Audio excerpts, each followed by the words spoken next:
Bueno, perfecto.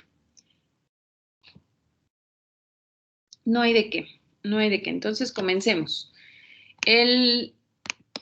Los contratos que vamos a ver hoy están, yo creo que están más o menos fáciles de comprender, están un poco complicados a la hora de la práctica porque son contratos que tienen muchas vertientes. Por ejemplo, el de listening, ¿no? Bueno, el contrato de arrendamiento financiero o de leasing. Ese lo encontramos mucho actualmente. Era un contrato que ya estaba cada vez más en desuso, pero estamos encontrando que tiene ya muchas vertientes. Fíjense que les traigo aquí un contrato, un poco para ver los términos de los contratos como ahora se están haciendo.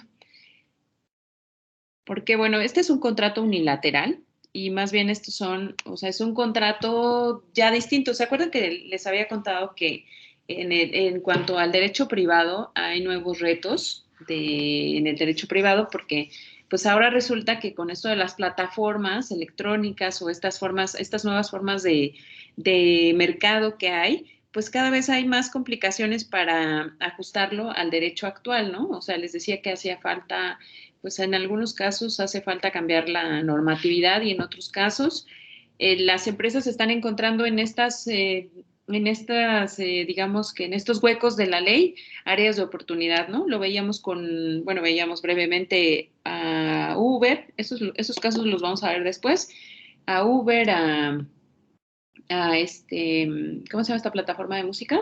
Eh, Spotify, bueno, Apple, que además Apple tiene una característica distinta que también vamos a ver después, ¿no? O sea, bueno, solamente adelantando un poco, lo vamos a ver, pero nosotros no lo vamos a ver bien. Entonces, espero que ustedes lo vean en su curso de mercantil, porque, bueno, son las formas nuevas que hay de derecho mercantil y de derecho privado, en cuanto a que en el contrato que se hace en Apple, ahora hay la posibilidad de un nuevo sistema de pago.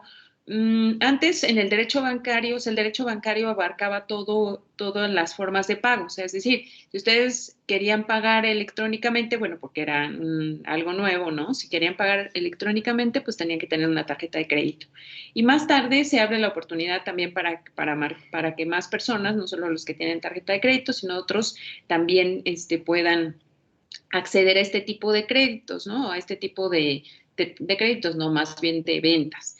¿Cuáles son estas ventas? Bueno, estas ventas son las que se refieren a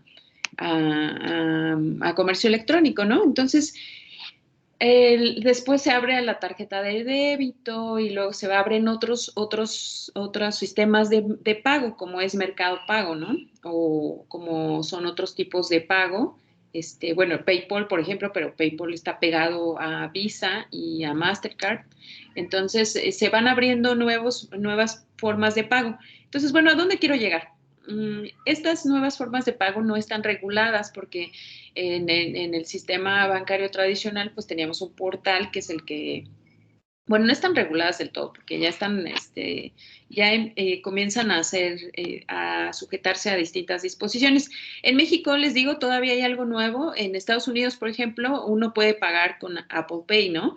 ¿Y cuál es la forma de pagar? En Apple Pay uno no necesita una tarjeta de crédito, sino que puedes ir a algún lugar, le abonas abonas a una tarjeta, compras una tarjeta de prepago y en esta tarjeta de prepago pues lo cargas en Apple Pay y pagas pues pues básicamente con tu cara, ¿no? O sea, pones tu cara en el teléfono y de esta forma, puede uno hacer estas transacciones. Y bueno, les digo a dónde quiero llegar porque ya le estoy dando como muchas vueltas al asunto. Es que cada vez hay más formas de comercialización. Entonces, estas son muy importantes. ¿Sí? ¿Alguien quiere decir algo? ¿Eric? ¿Eric Santiago? No, ¿Eric? perdón, abrí sin querer mi micrófono. Ah, bueno, está bien. Si quieren decir algo, adelante, ¿eh? Me interrumpen porque yo ya me estoy siguiendo y ya les estoy contando otra cosa que no es del tema, pero que abre. ¿Por qué? Bueno, pues porque les digo que en este sistema, bueno, ¿por qué me estoy refiriendo a Apple Pay? Porque es una nueva forma de comercialización, de pago que ya no requiere los sistemas tradicionales del banco. Y todavía hoy vamos a ver dos contratos que están muy pegados entre las instituciones bancarias y que necesitan de estas instituciones bancarias para subsistir, ¿no? Pero esto de Apple Pay ya es un mercado nuevo. En la Unión Europea ya hay jurisprudencia acerca de esto, ya hubo una demanda también contra Apple por esta forma de comercializar, ¿no? Porque además veíamos que muchas de estas nuevas formas de comercio requieren datos personales. Entonces, bueno, esto es muy raro, ¿no? Es esta mezcla entre vendernos algo y pedirnos nuestros datos personales para, pues, como para seguirnos vendiendo. Entonces, bueno, eso es algo muy extraño, pero tiene que ver entonces con las nuevas formas de mercantilidad. Y son cosas que nosotros ya no vamos a alcanzar a ver, pero bueno, vamos a ver por lo menos un poco de estos contratos que tienen que ver con esto. Entonces, bueno, ya les comento y se me olvidó compartirles, aquí les voy a compartir este contrato, que es un contrato de arrendamiento financiero propiamente, pero es un contrato, les digo, unilateral. Entonces, si ustedes lo ven, yo ya les había comentado que me había surgido, ay, ¿sí lo ven? Ya no sale lo rojo. ¿Sí lo están viendo? No, ¿verdad? ¿Sabe qué le pasó? A ver ahí. ¿Lo ven? Sí se ve, profesora.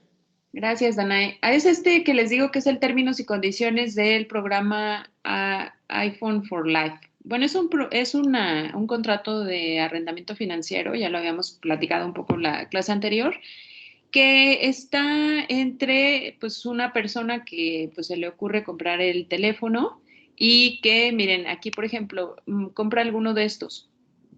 Aquí está abajo, ¿cuáles son? Este es un anexo, ¿no? Este es el anexo que, digamos, nos dan. Bueno, ya ni nos dan, ¿no? Porque pues, este es un contrato que casi siempre ya llega de forma electrónica, ¿no? O sea, bueno, al momento en el que lo adquirimos, porque además estos nuevos contratos ya los podemos adquirir por vía electrónica, o sea, es decir, los pagamos por medio, como les digo, de una tarjeta de crédito y ya ni siquiera vamos a la tienda, ni nos hacen un contrato, ni lo firmamos, ni nada, ¿no? Entonces, bueno, en este tipo de contratos, o bueno, no sé si lo tenemos que firmar, pero bueno, tengo la idea de que a lo mejor se puede contratar por internet, pero bueno, no sé si sea como los de los plazos, los planes tarifarios de Telcel, ¿no? O de otras compañías, que pues ahí sí tenemos que firmar porque nos estamos obligando a un plazo forzoso. Entonces, bueno, ¿qué les quiero señalar de aquí? Aquí señala o especifica cuál es el bien del que estamos haciendo el contrato. Miren, aquí dice que es un iPhone de la marca Apple y aquí viene en el anexo cuáles pueden ser, ¿no? O sea, cuáles son los que están dentro de este. Y aquí, fíjense ustedes que este es digamos que es una cláusula que puede ir dentro de, aunque aquí está en un apartado al principio, antes de las declaraciones, esta cláusula de definiciones muchas veces la ponemos ya dentro del cuerpo del contrato y les decía que en este tipo de cláusulas lo que hacemos es decir, pues de qué se trata, ¿no? A qué nos referimos con cierta palabra o a qué es lo que estamos buscando. Si ustedes ven, aquí dice, por ejemplo, canje opcional, entonces ahorita es lo que vamos a hablar un poco del contrato. También dice que la compensación es lo que le estamos dando o a qué se va a referir con esta palabra cuando la utilicemos, a qué se refiere con plan forzoso. Y este es importante porque tiene que ver con el contrato precisamente de arrendamiento financiero, los plazos forzosos.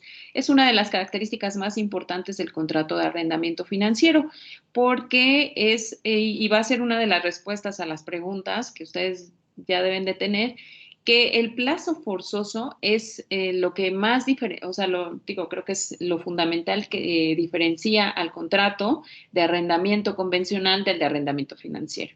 Entonces, ya más o menos hemos visto de qué se trata el contrato de arrendamiento y el contrato de arrendamiento pues tiene como finalidad, sobre todo, pues darle a una persona un bien para que lo utilice durante cierto tiempo, ¿no? Y entonces, bueno, aquí lo que está diciendo es que es un plan forzoso. Entonces, por pongo énfasis en esto porque es muy importante.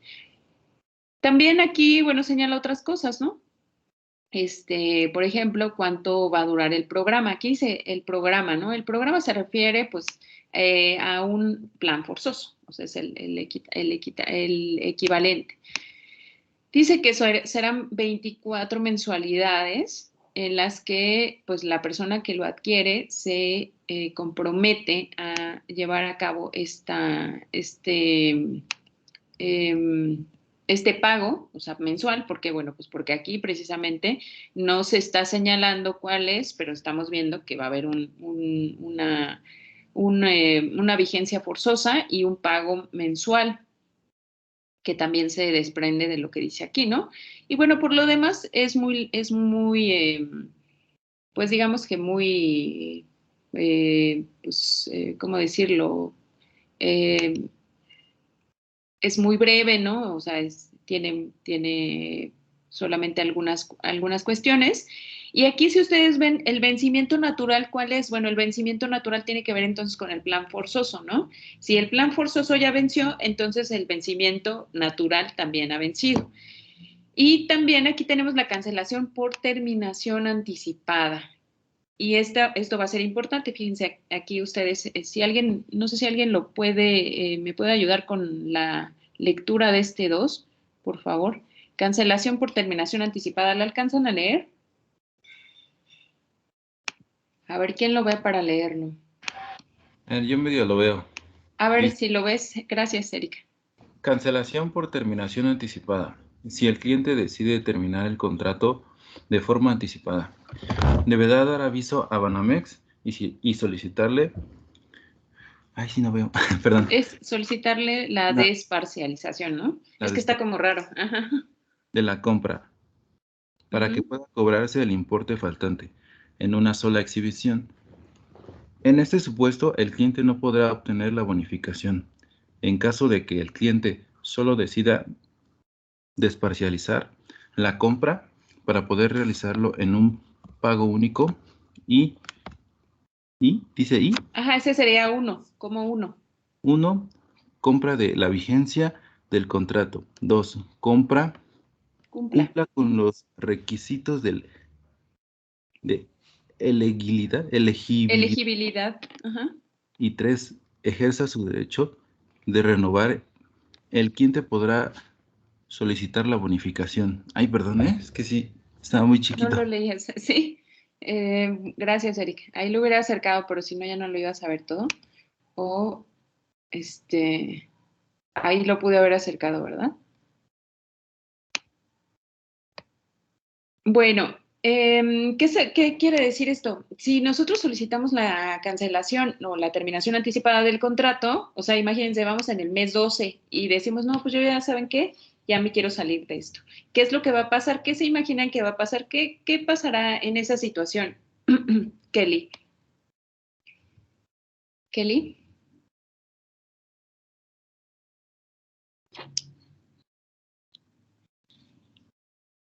¿estás por ahí? ¿O Adonai?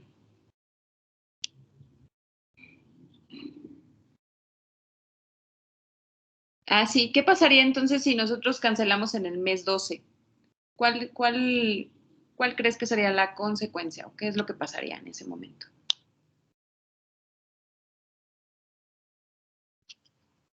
A ver, mientras nos escribes, a ver, ¿tú qué opinas, Adonai? ¿Cuál sería la consecuencia o qué es lo que pasaría si cancelamos en el mes 12? ¿Qué es esto de la desparcialización?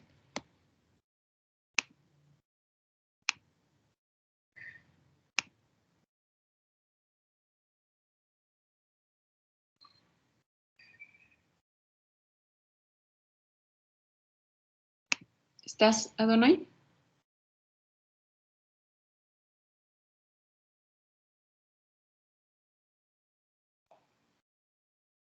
Que no está. Dillinger, ¿tú estás?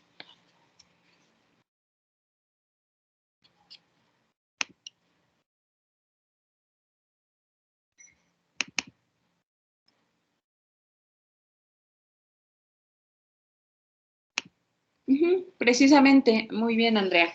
Como bien lo señala Andrea, aquí, pues ya lo dice, ¿no? Si lo desparcializan, ¿qué significa eso? Que le están pagando cada mensualidad, bueno, según tengo entendido, pues como que le están reteniendo el total de la compra, vamos a suponer que son 20,000 pesos y entonces se lo están cobrando, o bueno, 24,000, ¿no? Para que sea más fácil.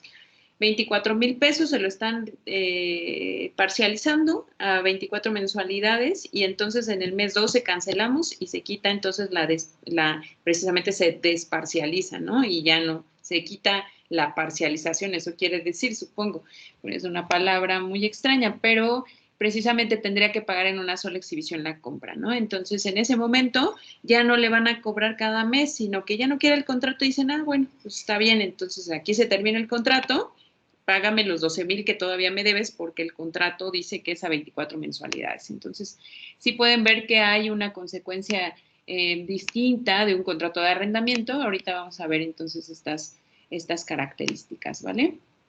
Bueno, déjenme pasar aquí lista rápido. ¿Está Rubén? Presente, maestra. Muy bien, Rubén, déjenme así paso lista rapidísimo. Ah, ya, por cierto, ya les mandé algunos su situación. Les dije que ya no, pues ya no, supongo que ya no van a justificar conmigo, sino que justifiquen con la coordinación, ¿vale? Para los que ya no alcanzan calificación, porque después, si la coordinación me dice, pues yo hago la excepción, pero ya saben que a mí me gusta más reprobarlos. Ana Sofía. Porque, bueno, no porque lo disfruten, sino porque creo que pues, sirve más que vuelvan a cursar, ¿no? Ana Sofía. Presente. Muy bien, gracias. Alexis. Está Alexis, ya apareció. Carolina. Alejandra Carolina. Ah. Sergio Michel. O Michelle, ¿verdad? Buenos días, profesora. Michelle. Buenos días, Sergio. Michelle. Michelle, te digo. Gracias, Sergio. Kevin.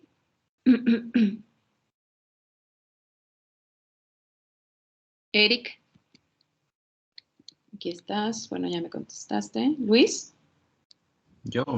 Ya pasé. Sí, sí, tú ya estás. Gracias, Eric. Luis, ¿estás?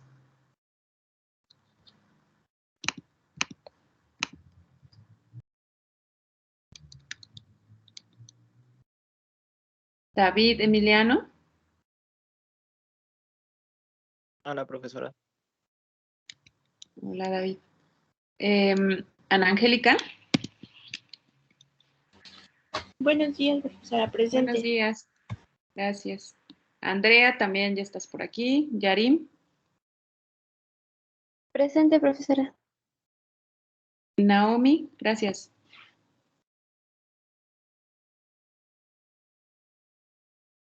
A ver, Naomi.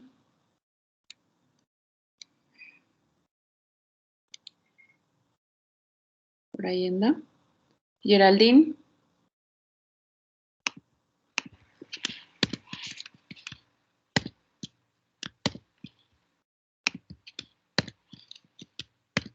¿Está Naomi?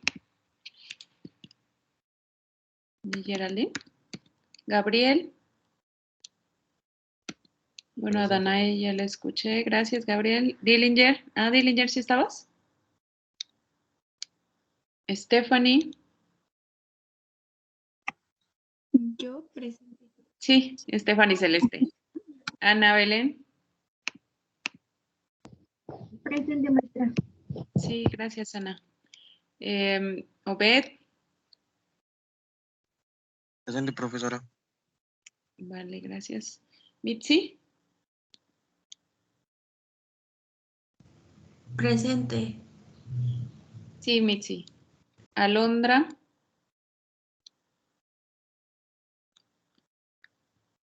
Eduardo. Eric Sánchez.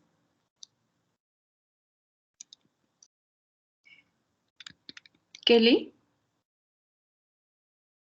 Bueno, Kelly ya me contestó. Giovanni. Presente, profesora. Muy bien, Valeria y Stephanie. Bueno, no Presente. sí. Gracias, Stephanie. ¿Valeria está? Ah, sí, yo dije presente. No. Pensé que eras Stephanie. Bueno, Stephanie ya me había respondido, ¿no? Ya había hablado. Muy bien.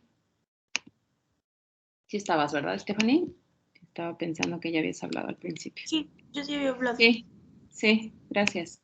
Bueno, muy bien. Entonces, es mejor así porque, como tengo que mandarlas, y ya saben que esto de... Ana Karen, sí es cierto, no dije tu nombre, discúlpame. Pero sí estás, ¿no? Bueno, Naomi, es que me salté a Naomi y a Geraldine. Sí, bueno, sí estás. Perfecto. Bueno, vamos a comenzar entonces con... Ah, ahí estás, Naomi, sí. No había... ¿Y Geraldine no está?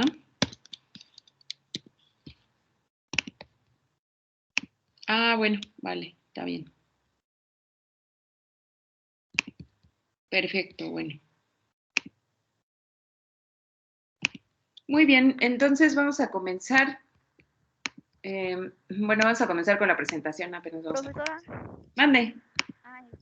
es que mi compañero Kevin Yair, no le sirve su micrófono, pero sí está. Ah, sí, ya lo leí. Gracias, Ana. Ya le Gracias. puse ahí. Bueno, muy bien. Déjenme volverles a compartir. Entonces, en la presentación, bueno, vamos a verla rápido y ahorita vemos el de factoraje financiero y me van diciendo, ¿no? Si tienen ahí dudas.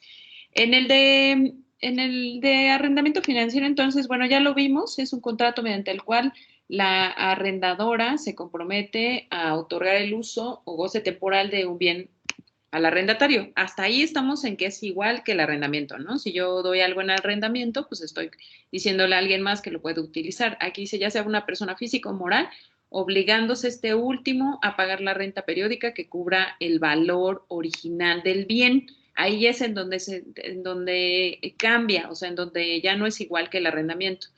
Entonces, ¿por qué? Bueno, pues porque nosotros no solo le estamos cobrando el uso, probablemente si le cobráramos el uso le cobraríamos un poco menos, pero él está adquiriendo eso a un valor, digamos, mayor porque le interesa adquirir el producto, entonces, o el bien, ¿no? El bien porque también puede ser un bien inmueble. Entonces, lo que está haciendo precisamente es hacer una inversión. Entonces, vamos a ver que el arrendamiento financiero se parece mucho a una inversión. ¿Por qué? Bueno, pues porque estamos utilizando, estamos aportando a la carga financiera, a los gastos adicionales del que puedan generarse para que yo tenga ese bien en mi poder, ¿no? Entonces, ¿quiénes están obligados o quiénes están autorizados, mejor dicho, para hacer este tipo de contrato de leasing financiero? Bueno, hay algo importante. Actualmente bajo la legislación las SOFOM, ¿no? Que son estas empresas precisamente de característica financiera, estas sociedades, tienen sobre todo pues la necesidad de que estén registradas. Pero nosotros vemos que tradicionalmente en la ley no se señala que tenga que ser así. Entonces, bueno, hay que pagar por el precio del bien, hay que pagar la renta y entonces por eso la cantidad que se genera es mayor. Y hay que ver muy bien, bueno, tendrían que revisarse muy bien porque ya les comentaba que había muchas empresas que disfrazaban una compra-venta bajo este tipo de arrendamiento financiero. ¿Por qué? Bueno, pues porque les genera menor carga, ¿no? Menor carga tributaria. Entonces, bueno, digo, ¿por qué lo están disfrazando? Porque le están diciendo a las personas que es una compra-venta. Entonces, no es lo mismo que a nosotros nos digan, bueno, ¿sabes qué? Vamos a hacer un contrato de arrendamiento financiero y vas a tener esta ventaja. A lo mejor puedes adquirir el bien al final. Es una cuestión distinta a que yo le diga a alguien desde el principio, es tuyo, y desde mañana ya es tuyo, pero bueno, claro, no lo has terminado de pagar, pero ya es tuyo. Si se dan cuenta, cambia la intención del contrato y también puede cambiar la intención del que está contratando. No sé si me explico, pero para mí no significaría lo mismo ser dueña de un carro, por ejemplo, a que probablemente en 2 años ese carro pueda ser mío si lo estoy arrendando. No sé si a ustedes les parezca que es lo mismo, pero bueno, bajo mi percepción es algo distinto y por eso les comentaba que es importante que se vigilen a estas empresas. Entonces, la arrendadora financiera se obliga a adquirir determinados bienes, o sea, se obliga a también, claro, a la otra persona a conceder el uso o goce temporal. ¿Por qué es importante? Bueno, pues porque nosotros estamos viendo que la motivación principal es que yo pueda decir, bueno, a lo mejor sí me quedo con la cosa o a lo mejor se la vendo a un tercero. Entonces eso también es importante porque eso me va a motivar a cubrir el valor del bien más el valor del uso, ¿no? Que sería el que se adquiere en el momento del arrendamiento financiero. Entonces aquí tenemos varias opciones, o sea, nosotros podemos o nos pueden ofrecer las tres opciones o el contrato puede centrarse en una sola, pero es muy importante ver que este contrato puede tener distintas connotaciones, o sea, ¿cuál es esta? Bueno, yo puedo adquirir el bien porque, más bien, no adquirirlo, ¿no? Puedo arrendar el bien para adquirirlo después a un valor que sea probablemente el inferior en ese momento. Entonces voy a tener, digamos que voy a tener un aliciente, ¿no? Voy a decir, bueno, pues a lo mejor me alcanza en ese momento para pagar la diferencia que tendría que pagar porque obviamente lo que estoy dando no es una compra, sino es una opción a compra. También puede ser que yo diga, bueno, en ese momento no me interesa adquirirlo, pero me interesa seguir con este gozo temporal para que probablemente, a lo mejor después de, o sea, por ejemplo, imagínense en este caso del iPhone, ¿no? Y vamos a adquirirlo en 24 mensualidades, pero al final tenemos que pagar una diferencia. Entonces, probablemente yo diga, bueno, todavía no me alcanza para la diferencia, no podré prorrogarlo un año más. Pero en ese caso ya vimos que solamente es por el tiempo establecido, pero a lo mejor en el caso de otro bien pudiera prorrogarse el plazo. Y la otra es precisamente darle esto a una tercera persona. Entonces, bueno, yo participo en la venta a un tercero. Y entonces eso que ya como que es de una parte que di del arrendamiento, una parte es para el arrendamiento y la otra parte es para invertirlo en el precio de venta. ¿Queda claro hasta aquí? Sí, sí queda clara entonces la diferencia entre el arrendamiento común y el arrendamiento financiero. ¿Está claro?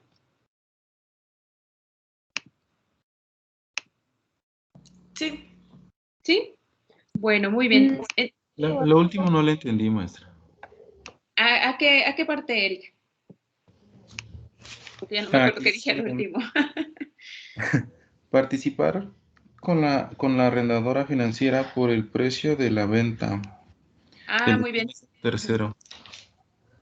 Sí, en este caso, bueno, vamos a suponer que a ti no te interesa adquirirlo, Eric, porque pues vamos a suponer en el caso de un carro, ¿no?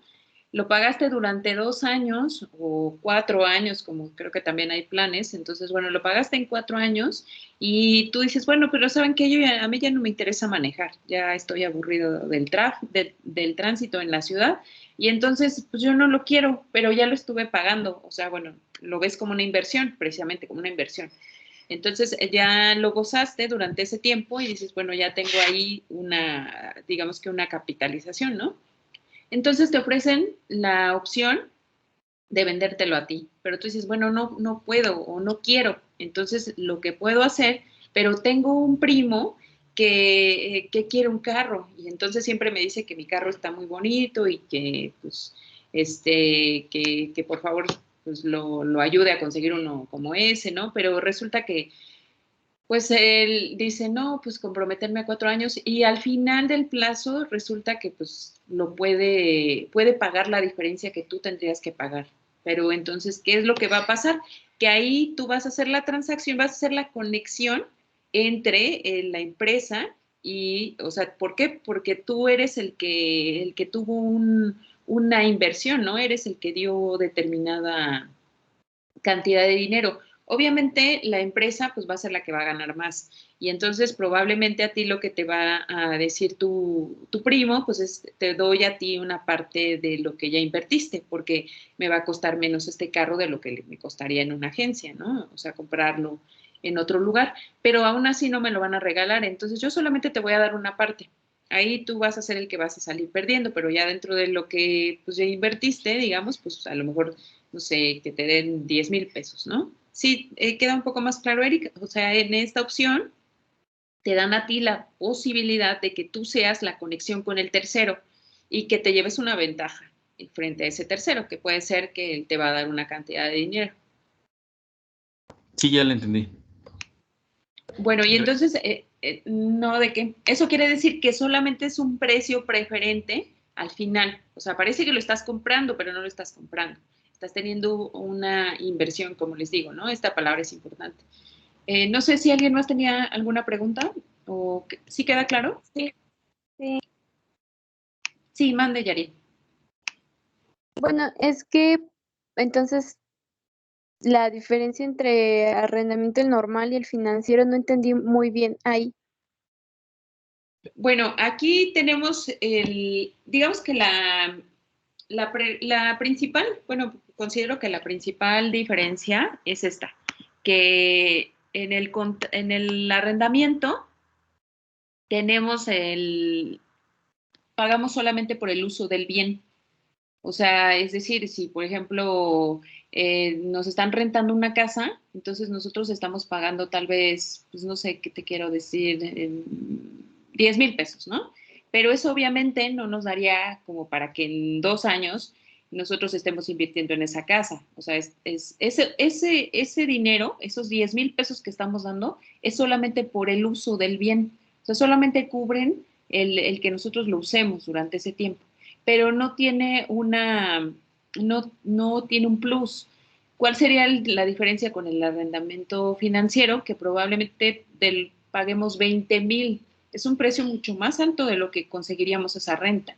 Entonces, también en el caso de rentar un iPhone, ¿no? Que era el ejemplo que les ponía en este contrato, probablemente la renta debería de ser de menos, ¿no? A lo mejor, no sé, creo que son 599 o 549 o algo así. Entonces, lo que nosotros tal vez deberíamos de pagar sería 300 pesos. Pero aquí también estamos invirtiendo otros 200 pesos como para dejarlo en una bolsita para que al final nos cueste menos, o sea, nos den ese bien. Bueno, digo, ahí en ese caso, pues es un bien que pues no va a durar tanto, ¿no? Pero en el caso de una casa, pues a lo mejor sí le vamos a poner un poco más. No sé si acerca un poco más eso a lo que no te quedaba claro, Yarin. Sí, ya lo entendí mejor. Muchas gracias. No, ¿de qué? Y la otra cuestión, que se me olvidaba y que iba yo a decir a partir de esto que señala Yarim y que es muy importante, es que otra cuestión es lo del plazo forzoso. O sea, en el contrato de arrendamiento nosotros probablemente contratamos por un año y la mayoría de los contratos, la mayoría, pero no quiero decir que es forzoso. Entonces, simplemente así se estila, ¿no? En el arrendamiento de inmuebles, por ejemplo, ponemos un año. Ese es el plazo forzoso. ¿Por qué? Bueno, pues porque se considera que durante ese año, pues ahí va a vivir una persona, apenas se puede instalar en un mes y pues no la vamos a sacar en 2 meses, ¿no? O sea, es decir, es como lo normal, pero nosotros podemos pactar el tiempo que sea. Podemos pactar un mes, podemos pactar 2 meses, en fin.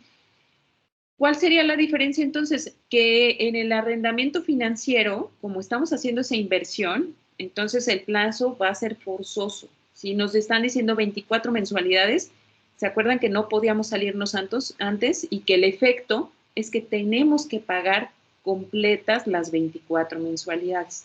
Esa sería la otra, Yarim, que me parece que también es muy importante. Es que en una tenemos un plazo forzoso y eso significa que vamos a tener que pagar el total de los 24 meses en caso, o 12 meses, o el tiempo que sea, ¿no? Pero el plazo es forzoso.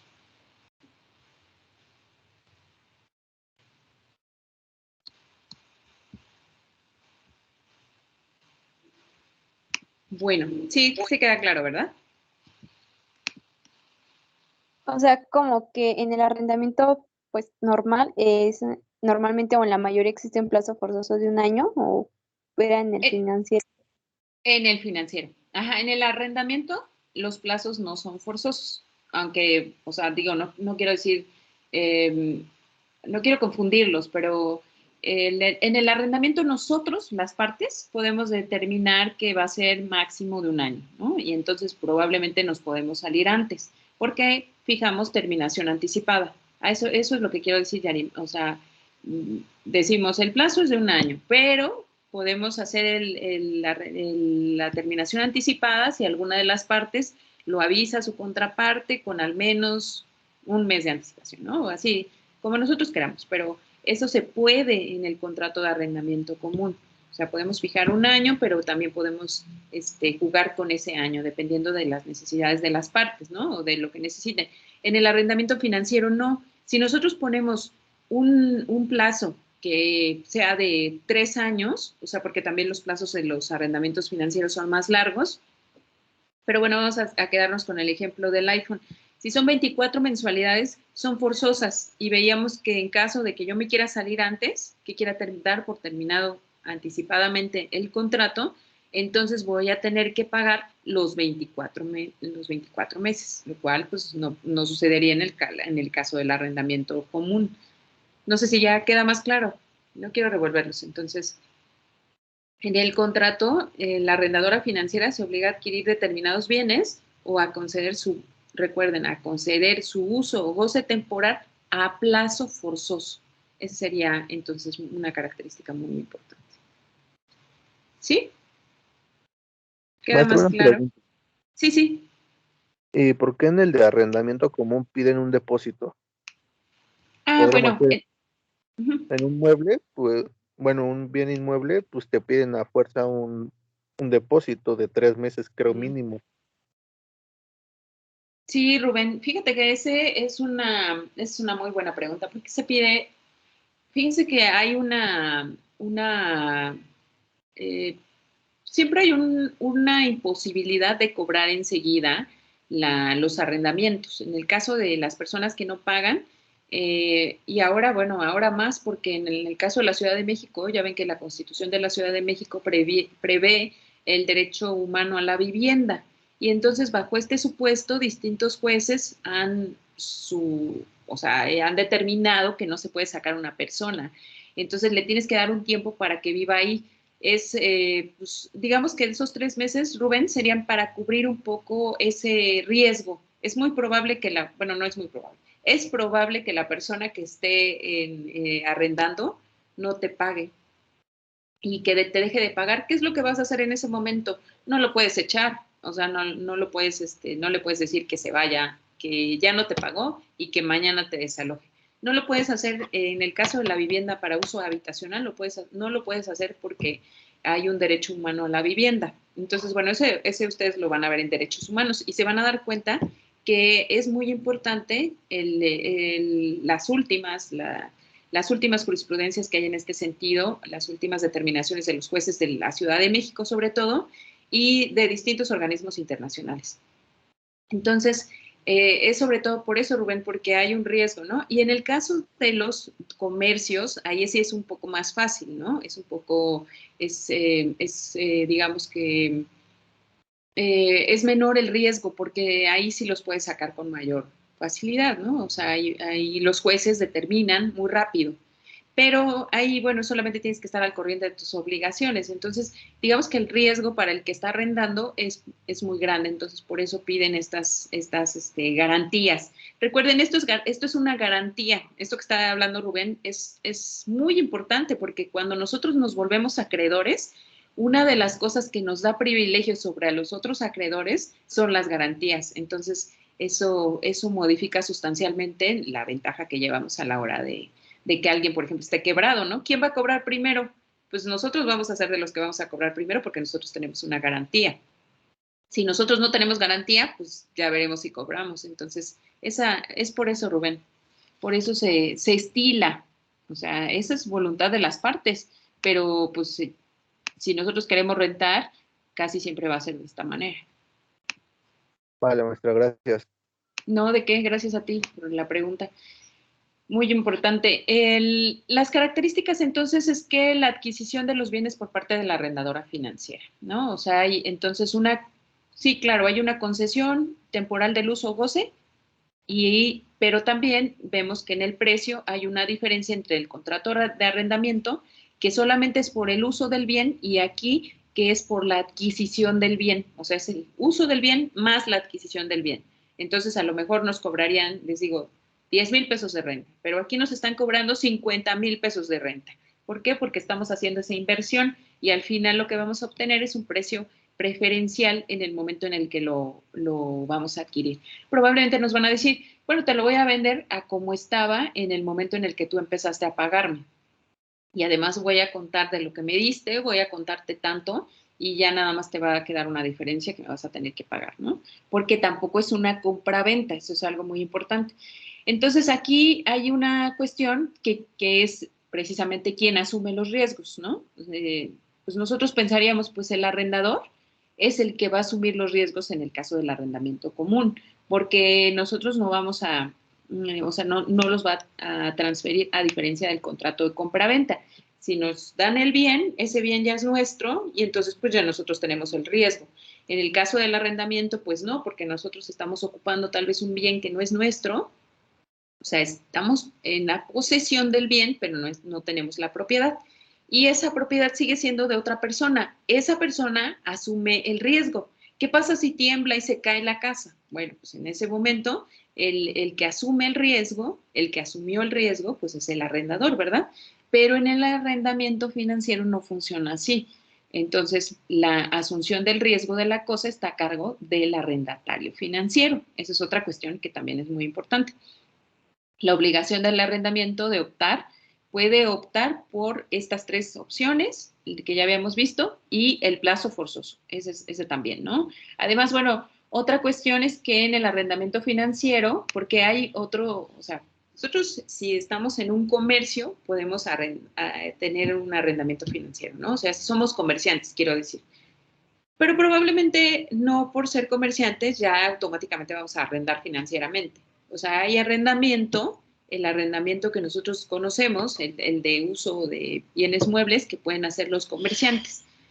Digamos que entonces aquí habría dos, o sea, se separan, ¿no? Separamos estos, aunque los dos pueden ser mercantiles.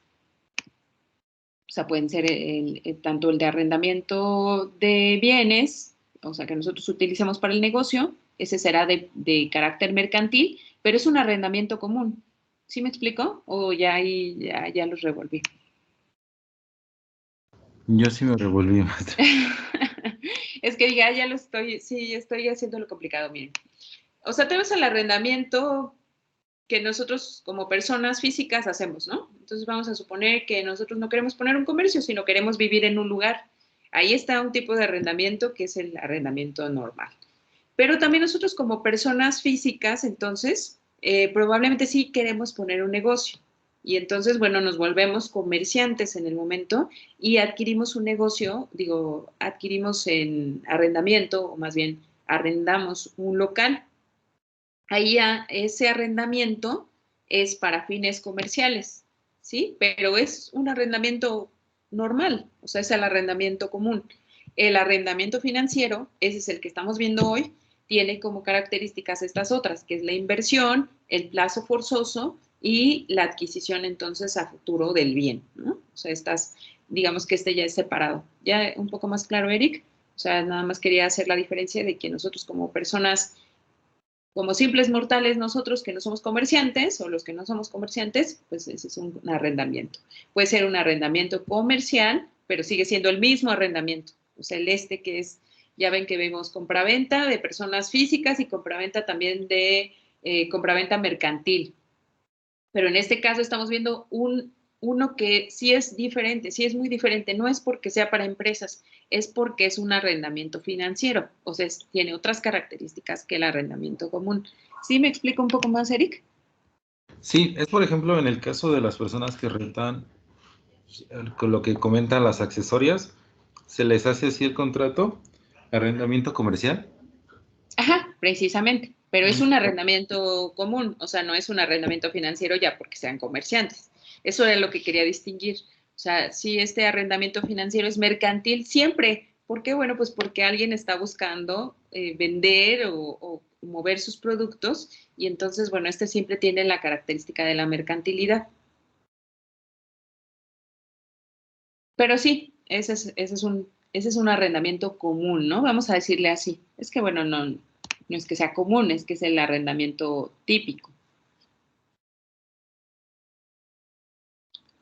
Bueno, y ya habíamos visto que los elementos esenciales, es decir, los que le dan, los que si no están, el contrato está viciado, y además, bueno, los que si no están, no existe, pues ya sabíamos que era el consentimiento y el objeto, ¿no? Pero además, bueno, ¿cuáles son elementos esenciales que debemos de considerar en este contrato? Pues bueno, el objeto, el precio, el plazo, que recuerden aquí es muy importante porque es el plazo forzoso, y además, ¿cuáles son las partes que vamos a tener aquí? Hay un proveedor.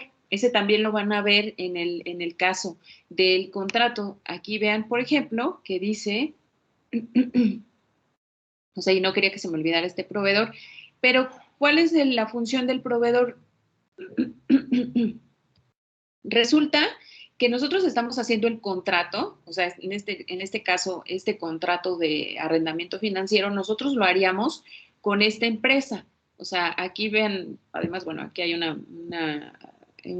múltiples partes, ¿no? Pero nosotros haríamos el contrato directamente con la empresa o con el banco, o sea, vamos a suponer, ¿no? Y en este caso, pues con Banamex, ¿no? Lo hacemos directamente. Pero además hay una empresa que es la que nos da el iPhone, o sea, es una empresa, digamos, otra persona.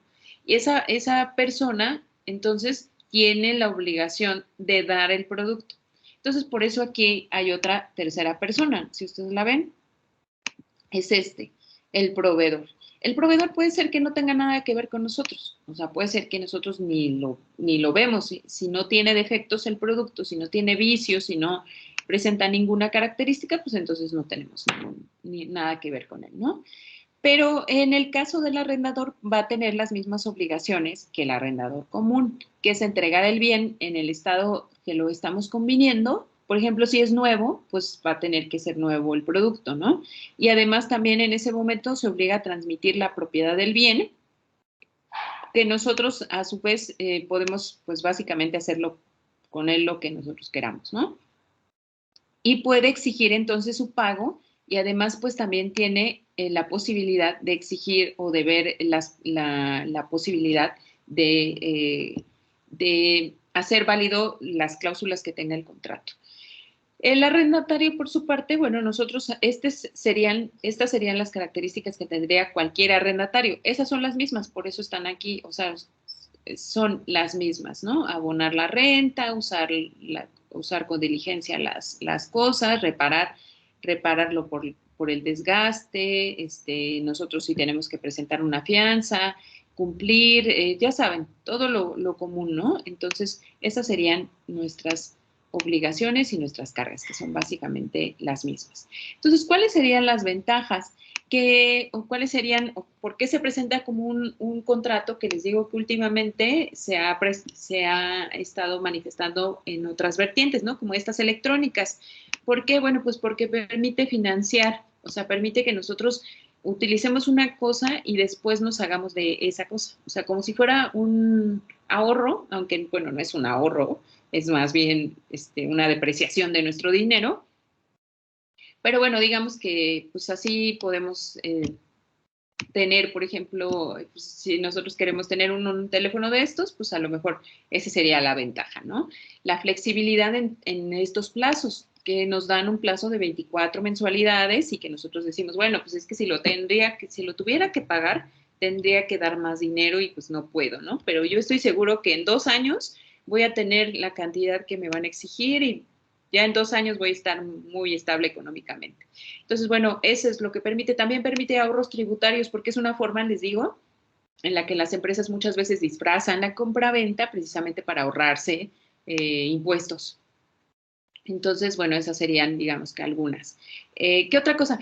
Otra cuestión que siempre nos la presentan como una gran ventaja es que nosotros vamos a poder adquirir el bien al precio en el que lo estamos rentando. Entonces, eso siempre es llamativo.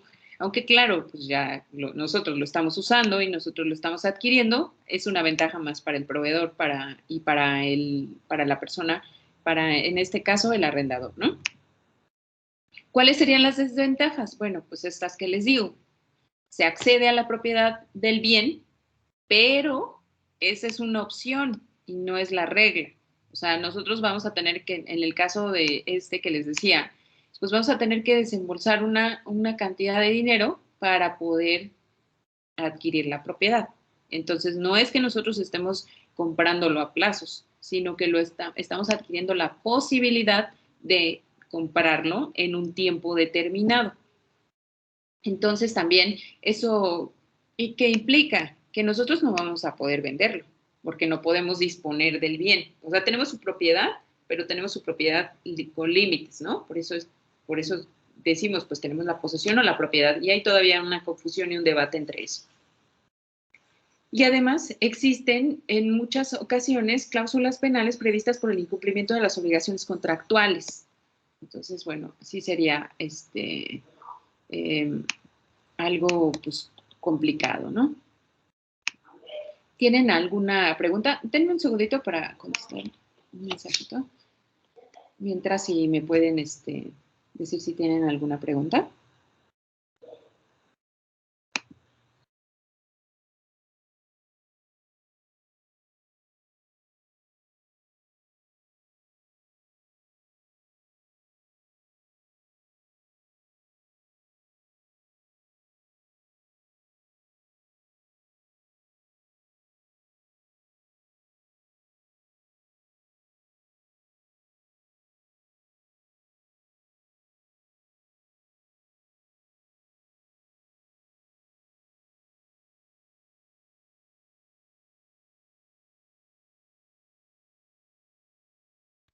No, ninguna.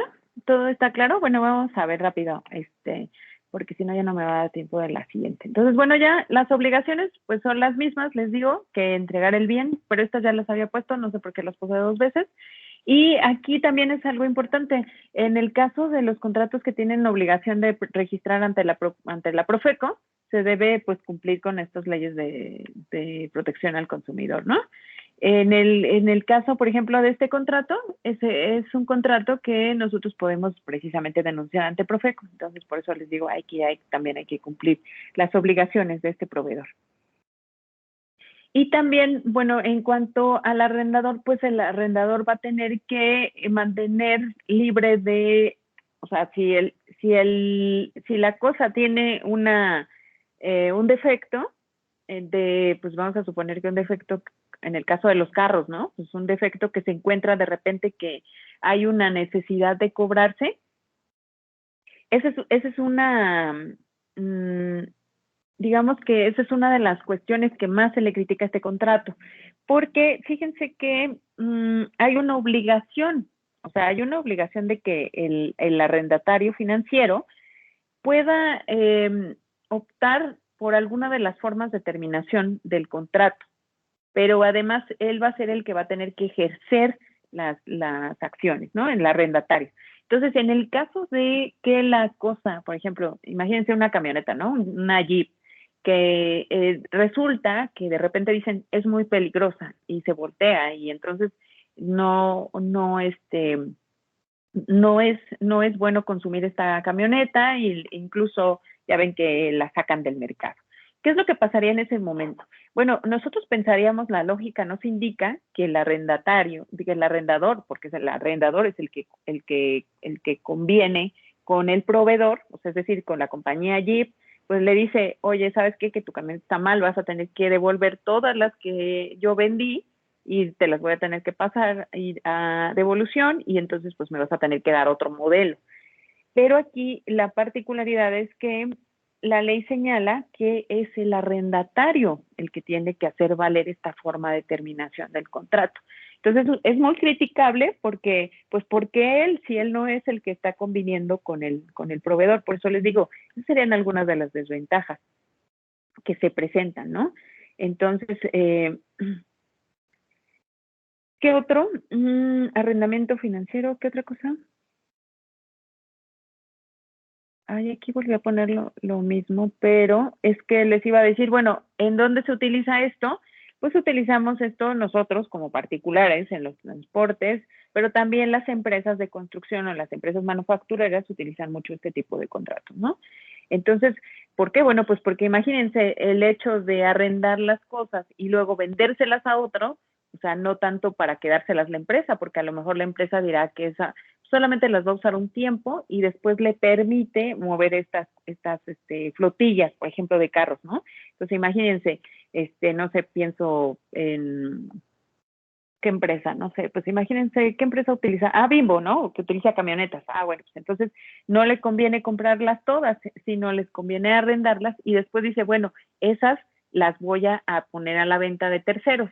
Y entonces de esta forma hace este contrato de arrendamiento financiero para ponerlas a disposición de terceros. Entonces, bueno, recordemos que el arrendamiento sigue los principios del arrendamiento financiero, ¿no? Salvo lo de la posesión. Pero porque aquí se establece, claro, un mecanismo entonces para otorgar la propiedad y esto es muy importante. Esto es lo que a lo que se le llama inversión, ¿no? Que ese sería algo muy importante. Y en cuanto al sale, que es básicamente el descuento, ¿no? O el descuento o el leaseback, que entonces es como que me regresen mi descuento, consiste en la venta de un bien, propiedad del arrendatario a una arrendadora financiera, y entonces esto, ¿por qué vienen estos términos? Porque son los términos que se utilizan en las convenciones internacionales. Porque además este contrato, igual que el otro de factoraje que vamos a ver ahora, ya tiene su vertiente internacional. Entonces nosotros ya no nos vamos a meter a esto, pero digamos que pues puede servir, puede ser muy útil, entonces les digo, para las empresas y por lo tanto pues es un contrato que presenta estas ventajas, ¿no? Estas que están aquí en su utilización. Entonces, bueno, este sería en cuanto al contrato de arrendamiento financiero. No sé si tengan alguna otra pregunta.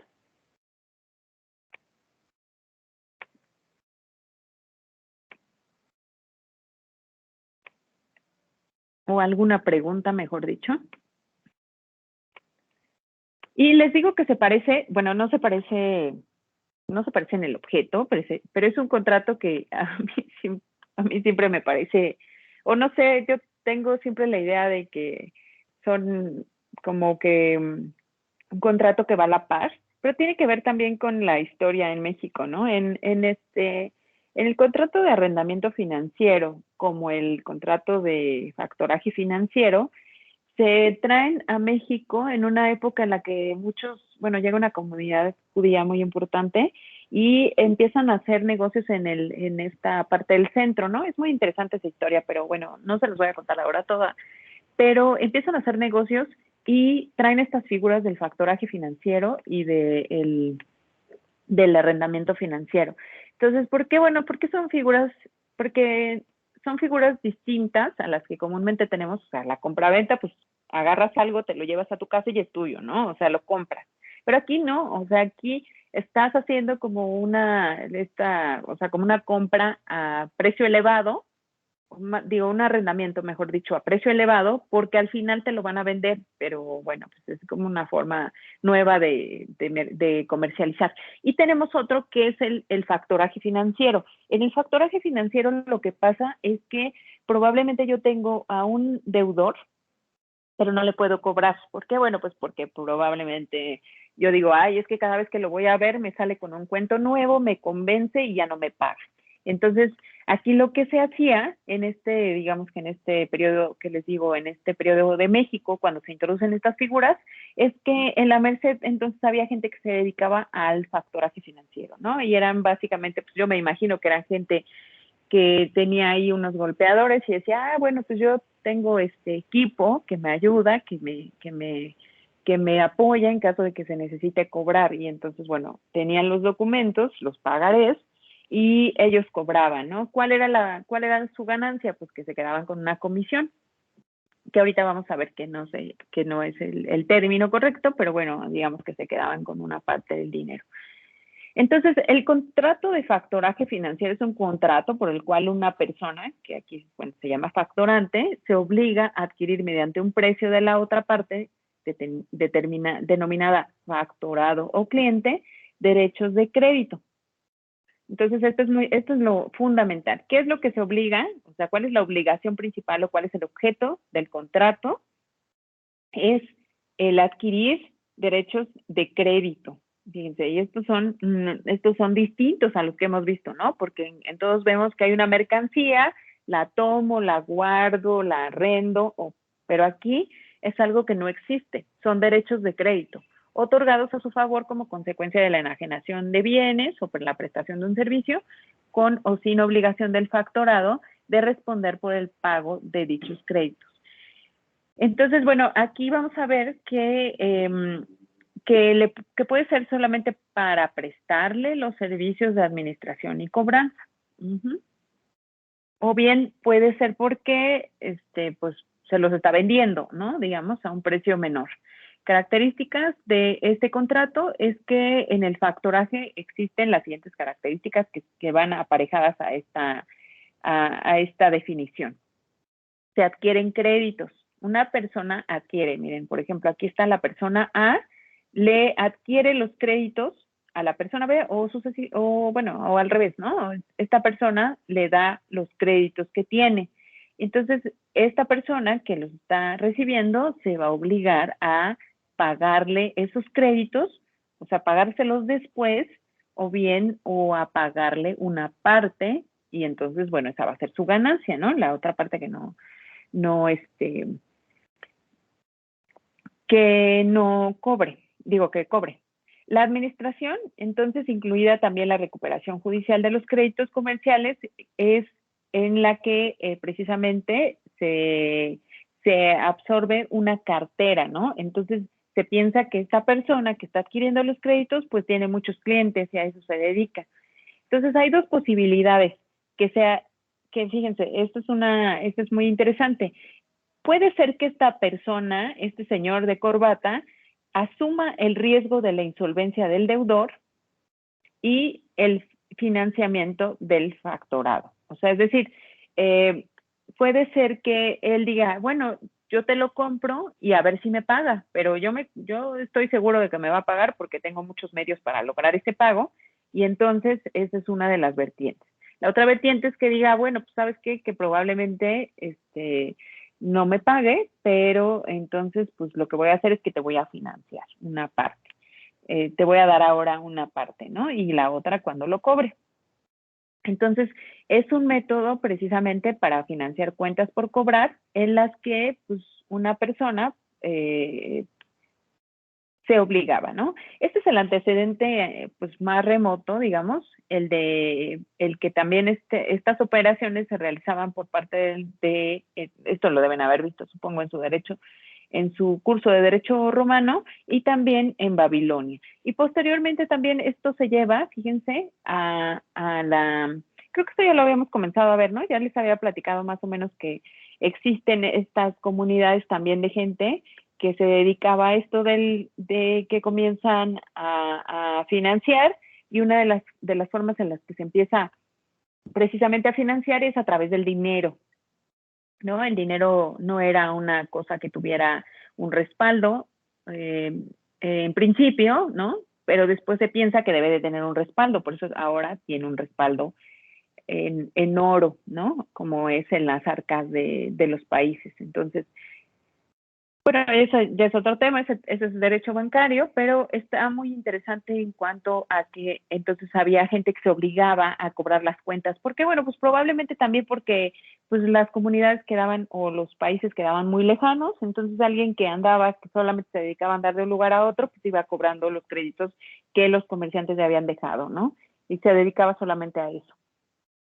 Eran de estas personas que andan de un lugar a otro, ¿no? Entonces,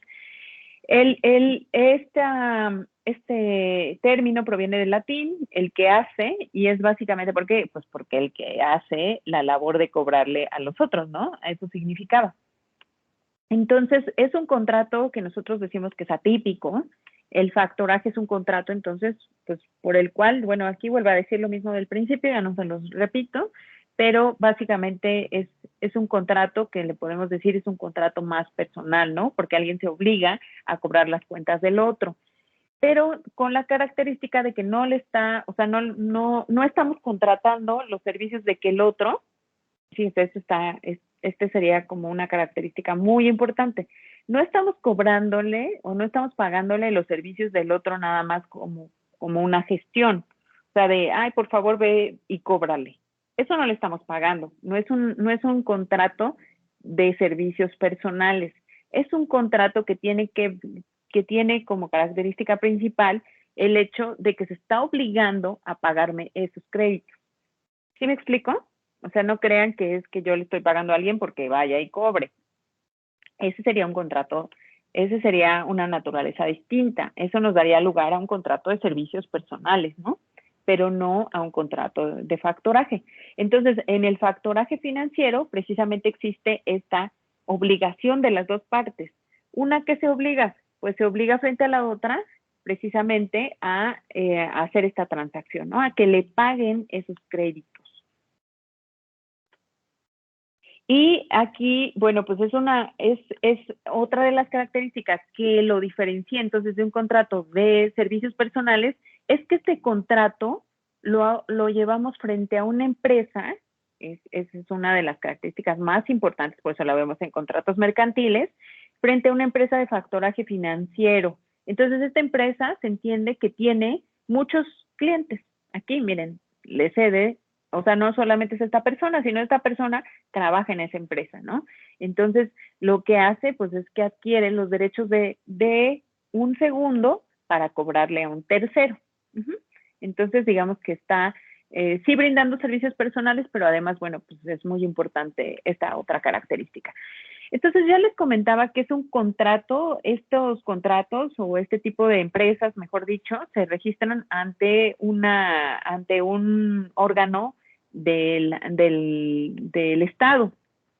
Entonces, las sociedades financieras de objeto múltiple, eso es una SOFOM, Sociedad Financiera de Objeto Múltiple, son precisamente empresas que entonces se dedican a distintas operaciones de este tipo, o sea, de este tipo que tienen que ver con servicios financieros. Entonces, hay un organismo que es del Estado que se llama la Comisión Nacional para la Protección de la Defensa de Usuarios y de Servicios Financieros, ¿no? Que es mejor conocida como la CONDUCEF. Entonces, ahí es en donde estas empresas tienen que registrar sus estatutos sociales y tienen que registrar sus servicios financieros, ¿no? Ahí van a decir, pues, ¿sabes qué? Yo tengo este contrato, de esta forma es como voy a hacer mis operaciones, y entonces es en la forma en la que le voy a cobrar a mis clientes. O sea, le voy a cobrar, mejor dicho, o sea, voy a hacer las gestiones, mejor dicho, de mis clientes. No sé si me estoy explicando. Entonces, la próxima clase empezamos con un ejemplo de este contrato, terminamos con algunas cosas de este contrato, y para pasar entonces al siguiente, que sería ¿el de qué? ¿Qué les dije que íbamos a ver? El de fideicomiso. Ah, sí, gracias, Yari, el de fideicomiso, precisamente. Que entonces, bueno, también está relacionado porque precisamente en este contrato de fideicomiso también entran ahora en esta regulación los servicios financieros, ¿no? Porque pues es un contrato que se hace a futuro, también hay que decirlo. Entonces, en estos contratos, o la característica principal de estos contratos que vamos a ver ahora, que son contratos atípicos, es que ¿por qué son contratos atípicos? Les había dicho que son contratos atípicos porque no están en el Código de Comercio solamente. O sea, no es como el contrato de préstamo mercantil, que lo encontramos ahí y ahí encontramos todas las reglas. Sino que en este tenemos que irnos a una ley y luego tenemos que irnos a otra ley y luego tenemos que revisar otras cuestiones y luego tenemos que ver derecho internacional. Entonces, ya son contratos por eso considerados atípicos, ¿no? Pero muy actuales.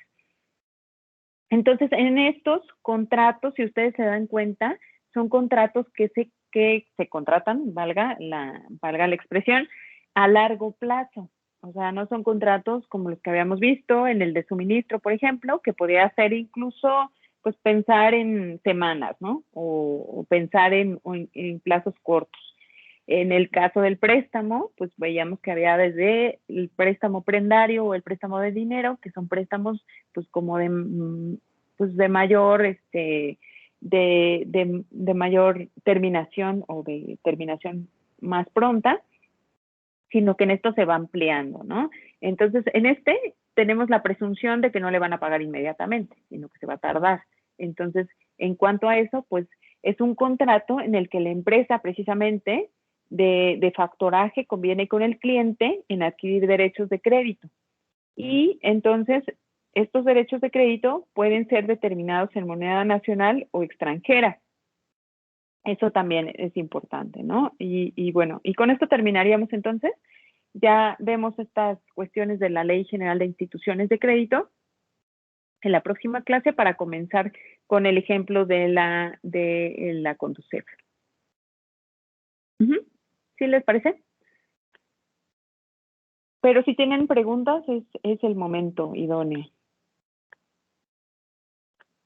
Yo tengo una duda, profesora. Sí, manda, Eric. Ve que había comentado de un contrato ya no es como un contrato de servicio, pero entonces un contrato de servicio sería como el del transportista. No, ese es otro. No, Eric. Es que nosotros adquirimos, o sea, recuerden que el contrato principal que nosotros vimos, el mercantil, digamos, porque si hay otro, puede ser otro contrato, ¿no, Eric? Ahí puede ser que tú le pides o sea, que tú directamente contratas con, pues vamos a suponer, ¿no? Tienes un familiar, te vende tequila, ¿no? Y te lo manda de Jalisco. Entonces, contratas con una empresa, con DHL, por ejemplo, y le dices, bueno, pues tráeme mi tequila. Contratas con esa empresa el transporte. Sí, eso está bien y tendrá más o menos las características que nosotros vimos, ¿no? Algunas de ellas serán las mismas, porque que te transporta, que no tiene nada que ver con el tequila, que tiene que ver con el transporte puramente, ¿no? Con llevarlo, con que se tarde más, con que la ruta le genere gastos, etcétera. Pero en el caso de nosotros, o por qué vemos este contrato de transporte, porque vemos que en las empresas es necesario transportar, pero ahí, ¿qué es lo que va a pasar? Que una empresa, precisamente, por eso veíamos el ejemplo de, les decía, aquí intervienen, pues, 2 por lo menos, ¿no? Pero puede haber más. Entonces, es la empresa que vende el producto o que lo distribuye, mejor dicho, es la empresa que distribuye el producto, más la empresa que a lo mejor solamente se dedica al transporte exclusivamente, y ahí por eso hay particularidades en el Código de Comercio, ¿no? Entonces, es probable que nosotros, o sea, si nosotros adquirimos un servicio de transporte con una persona, pues es distinta la naturaleza, pero es muy parecido el contrato, Eric. Entonces, ¿cuál sería la diferencia, por ejemplo, con el que nosotros hacemos o con el arrendamiento financiero?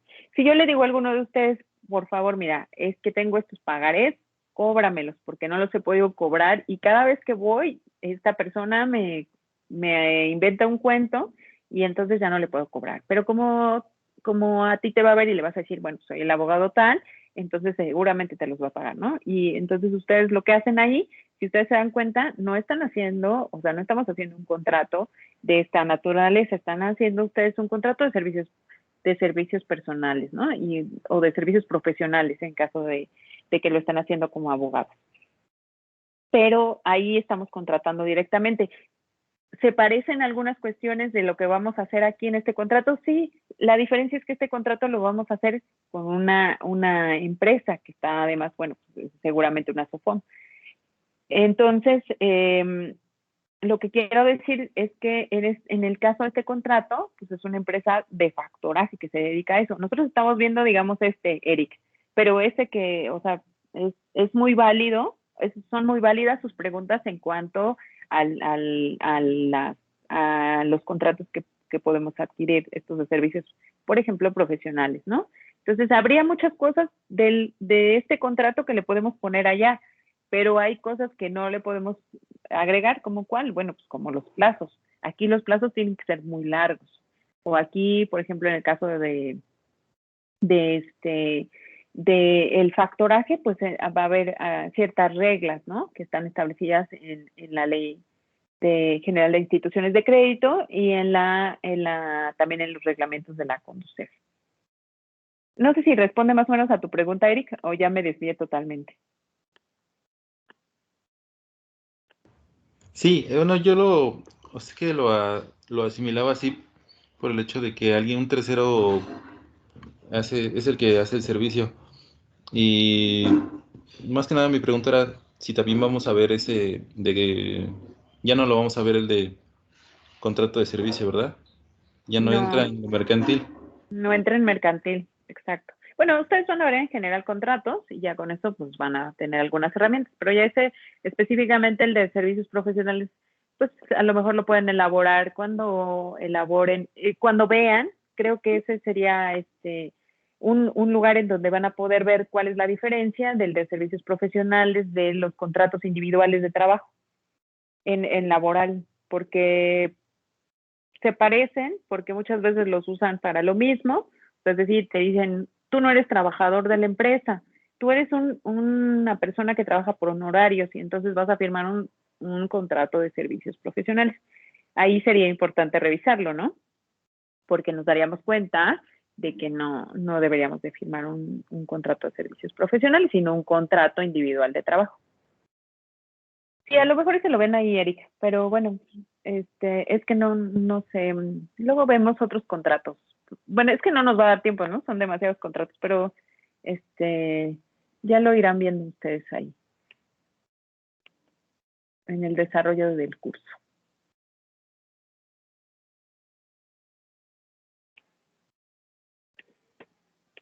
¿Tienen alguna otra pregunta?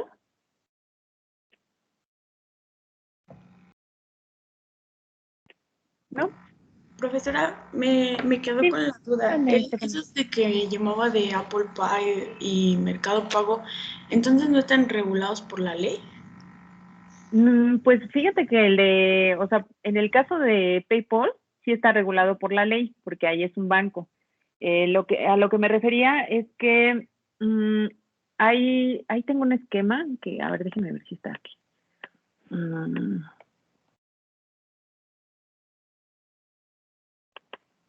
Ver, creo que lo dejé aquí en la captura.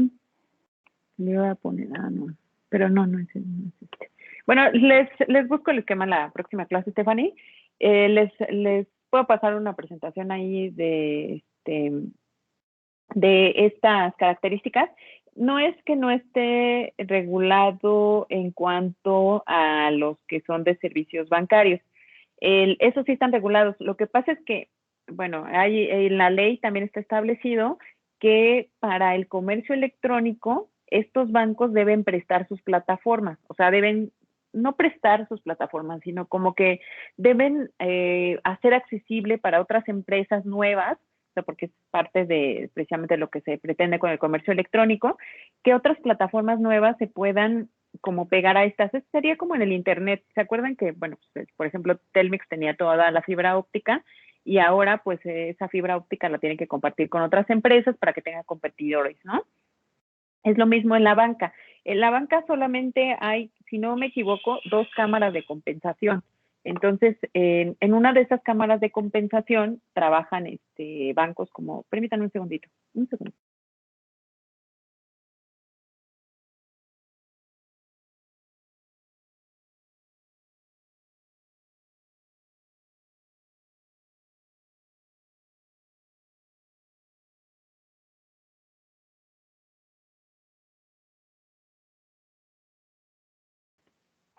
Ay, perdón, es que va a venir el de la mensajería y dije, ¿qué tal si es él? Y entonces, bueno, hay 2 cámaras de compensación, eso sería, Stephanie, o sea, que esto es algo más bancario, ¿no? Que mercantil.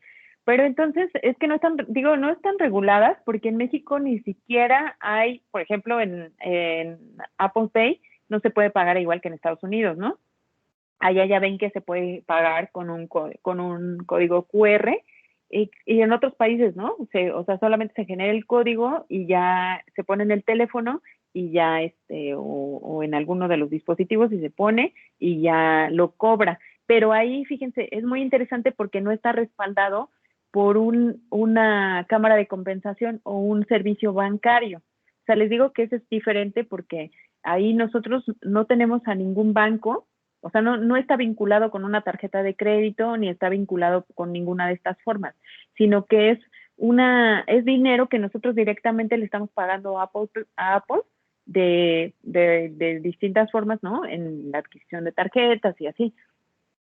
Pero no hay como tal un banco, por eso les digo que es una nueva forma, y entonces esa forma no está regulada. Bueno, en México les digo que Apple ni siquiera ha introducido esa forma de pago, ¿o sí? Bueno, según yo no se puede pagar así, pero en otros países ya se puede pagar, ¿no? Y por eso los dispositivos generan códigos QR. Entonces,